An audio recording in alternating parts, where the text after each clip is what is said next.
Section 2. You will hear a talk given by a woman called Shona Ferguson about changes in a town called Barford.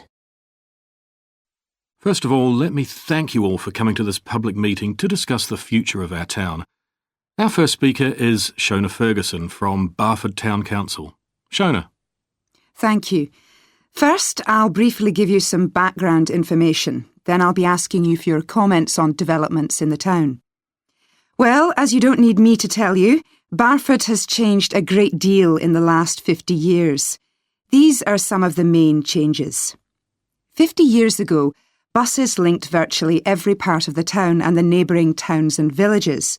Most people used them frequently, but not now, because the bus companies concentrate on just the routes that attract most passengers.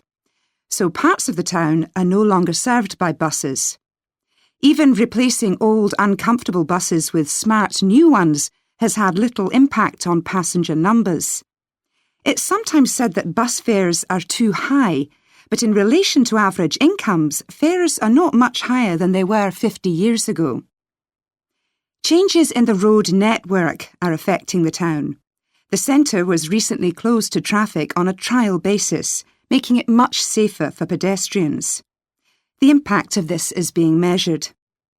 The new cycle paths separating bikes from cars in most main roads are being used far more than was expected, reducing traffic and improving air quality. And although the council's attempts to have a bypass constructed have failed, we haven't given up hope of persuading the government to change its mind. Shopping in the town centre has changed over the years. Many of us can remember when the town was crowded with people going shopping. Numbers have been falling for several years, despite efforts to attract shoppers, for instance by opening new car parks. Some people combine shopping with visits to the town's restaurants and cafes. Most shops are small, independent stores, which is good, but many people prefer to use supermarkets and department stores in nearby large towns, as there are so few well-known chain stores here. Turning now to medical facilities. The town is served by family doctors in several medical practices, fewer than 50 years ago, but each catering for far more patients. Our hospital closed 15 years ago, which means journeys to other towns are unavoidable. On the other hand, there are more dentists than there used to be. Employment patterns have changed along with almost everything else. The number of schools and colleges has increased, making that the main employment sector. Services such as website design and accountancy have grown in importance, and surprisingly perhaps, manufacturing hasn't seen the decline that has affected it in other parts of the country. Now I'll very quickly outline current plans for some of the town's facilities, before asking for your comments. As you'll know if you regularly use the car park at the railway station, it's usually full.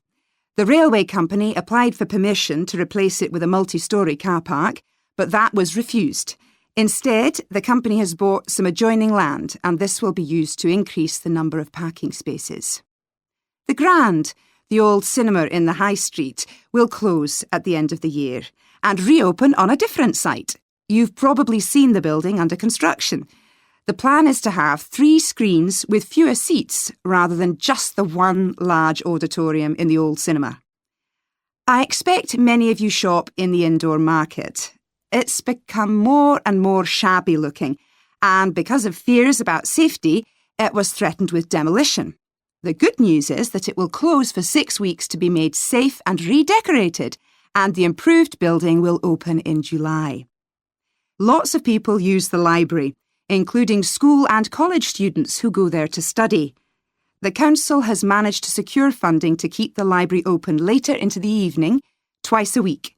We would like to enlarge the building in the not-too-distant future, but this is by no means definite.